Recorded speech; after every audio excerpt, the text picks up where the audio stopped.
Okay guys, நீங்க பார்த்துட்டு இருக்கிறது டிசிடி. நான் உங்க ராகுல்.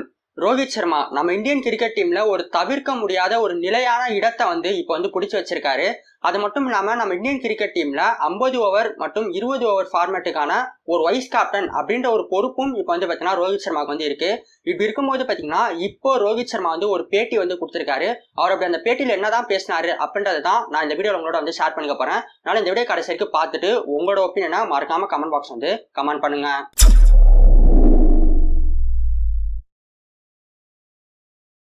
பொதுவாகவே இப்போ பாத்தீங்கன்னா நம்ம இந்தியன் கிரிக்கெட் ஃபேன்ஸ் ஒரு பெரிய ஒரு எதிர்பார்ப்போடையும் அதே சமயத்துல பாத்தீங்கன்னா பெரிய ஒரு குழப்பத்தோடையும் இருப்பாங்க.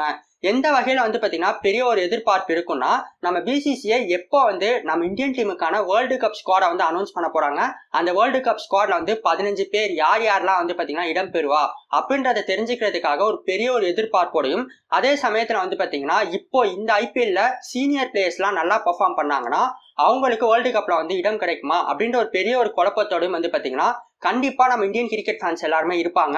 இப்போ அதுக்கு பதில் சொல்ற விதமா தான் ரோஹித் சர்மா இப்போ ஒரு பேட்டி கொடுத்திருந்தாரு. அதுல அவர் அப்படி என்ன சொல்லியிருந்தாரு அப்படின்னு பார்த்தோன்னா, இந்த ஐபிஎல்ல இப்ப ஏதாச்சும் ஒரு பிளேயர் நல்லா பெர்ஃபார்ம் பண்ணாங்கன்னா அவங்கள பாத்தீங்கன்னா நாங்க கண்டிப்பா வேர்ல்டு கப்புக்கு கொண்டு போக மாட்டோம்.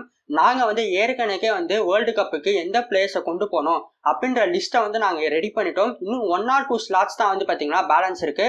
அதுவும் பாத்தீங்கன்னா டீம் மேனேஜ்மெண்ட் விராட் கோலி கிட்ட விட்டுருவாங்க. அதனால பாத்தீங்கன்னா மேக்சிமமா இந்த ஐபிஎல்ல நல்லா பெர்ஃபார்ம் பண்ணா அவங்க வேர்ல்டு கப்புக்கு செலக்ட் ஆவாங்க அப்படின்ற ஒரு எண்ணம் இருக்க வேண்டாம் அப்படின்றத இப்போ தெளிவாவே ரோஹித் சர்மா சொல்லிட்டாரு. இதன் மூலமா பாத்தீங்கன்னா வாய்ப்புக்காக காத்துட்டு இருக்க சீனியர் பிளேயர்ஸான யுவராஜ் சிங், ரெய்னா, ரஹானே, அஸ்வின் இந்த மாதிரி பிளேயர்ஸ்லாம் வேர்ல்டு கப்ல விளையாட மாட்டாங்க அப்படின்றது இப்போ பாத்தீங்கன்னா நமக்கு திட்டவட்டமாவே தெரிய வந்துச்சு. இது கரெக்டா தப்பா அப்படின்ட்டு என்ன கேட்டீங்கன்னா நான் 100% கரெக்ட் அப்படின்னு தான் நான் சொல்லுவேன். ஏன்னா நம்ம இந்தியன் டீம் பாத்தீங்கன்னா வேர்ல்டு கப்புக்கான பிளேயிங் லெவனை செலக்ட் பண்றதுக்கு ஸ்குவாடை பாத்தீங்கன்னா செலக்ட் பண்றதுக்கு கிட்டத்தட்ட 2 வருஷமா அவங்க ப்ராசஸ் பண்ணிட்டு இருக்காங்க. இப்படி இருக்கும்போது அவங்க ஒரு பிளேயரை செலக்ட் பண்ணி வச்சிருக்கும் போது ஐபிஎல்ல ஒரு பிளேயர் நல்லா பெர்ஃபார்ம் பண்றாரு அப்படின்ற ஒரே காரணத்துக்காக அந்த பிளேயரை தூக்கிட்டு இவங்களை ரீப்ளேஸ் பண்றது என்னை பொறுத்த வரைக்கும் கரெக்டான ஒரு செயலா இருக்காது. அந்த வகையில பாத்தீங்கன்னா இந்தியன் டீம் இப்ப போற ரூட் பாத்தீங்கன்னா கரெக்டான ஒரு ரூட்ல தான் போயிட்டு இருக்காங்க அப்படின்றதான் என்னோட ஒரு ஒப்பீனியன். நீங்க என்ன நினைக்கிறீங்க அப்படின்றத மறக்காம கமெண்ட் பாக்ஸ்ல கமெண்ட் பண்ணுங்க. அது மட்டும் இல்லாம பாத்தீங்கன்னா இப்போ நமக்கு 100% தெளிவா தெரிஞ்சிருச்சு சீனியர் பிளேயர்ஸ் யாருமே இந்த வேர்ல்டு கப்ல விளையாட போறது இல்ல அப்படின்றது. அது மட்டும் இல்லாம இப்போ நம்மளோட அம்பத்தி ராயுடு ஒரு மோசமான ஒரு ஃபார்மை வெளிக்காட்டிட்டு இருக்காரு. அதே சமயத்துல ஃபேன்ஸ் எல்லாரும் எதிர்பார்க்கிற ஒரு விஷயம் என்னன்னா, இப்போ அம்பத்தி ராயுடுக்கு பதிலா அந்த இடத்துல வேர்ல்டு கப்ல நம்பர் 4 பொசிஷன்ல விஜய் சங்கர் விளையாட வைக்கணும் அப்படின்ற ஒரு பெரிய ஒரு ஒப்பீனியனையும் பாத்தீங்கன்னா எடுத்து வைக்கிறாங்க. ஏன்னா பாத்தீங்கன்னா நம்ம இந்தியன் டீம் நியூசிலாந்து சீரீஸோட ஒரு பக்காவா செட் ஆயிருந்தாங்க. ஆனா அதே சமயத்துல பாத்தீங்கன்னா இப்போ ரீசெண்டா இந்தியால நடந்த ஆஸ்திரேலியா சீரீஸ்ல ஒரு படுதோல்வியை நம்ம இந்தியன் டீம் பாத்தீங்கன்னா சந்திச்சிருந்தாங்க.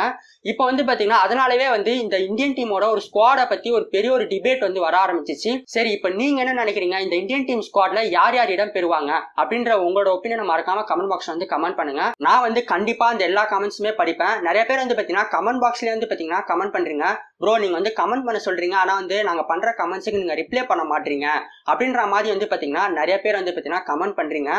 யூடியூப் அல்காரிதம் படி எல்லா கமெண்ட்ஸுக்குமே லைக்கோ இல்ல ஹார்ட்டோ போட்டோன்னா அது ஸ்பாம்ல போய் முடிஞ்சிடும். அது சேனலுக்கே பாத்தீங்கன்னா ஆபத்தாயிடும். அப்படின்றதுனாலதான் எல்லா கமெண்ட்ஸுக்குமே என்னால ரிப்ளை பண்ண முடியல. உங்களுக்கு பாத்தீங்கன்னா என்கிட்ட பர்சனலா இன்டராக்ட் பண்ணணும், சாட் பண்ணணும் நீங்க நினைச்சீங்கன்னா மறக்காம நம்ம சேனலோட இன்ஸ்டாகிராம் பேஜை ஃபாலோ பண்ணிக்கோங்க.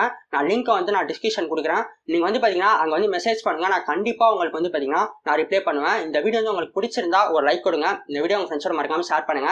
இன்னும் நம்ம சேனலுக்கு சப்ஸ்கிரைப் பண்ணா மறக்காம சப்ஸ்கிரைப் பண்ணிட்டு அது பக்கத்துல பெல் ஐகானும் பிரஸ் பண்ணிக்கோங்க. தேங்க்ஸ் ஃபார் வாட்சிங் த வீடியோ.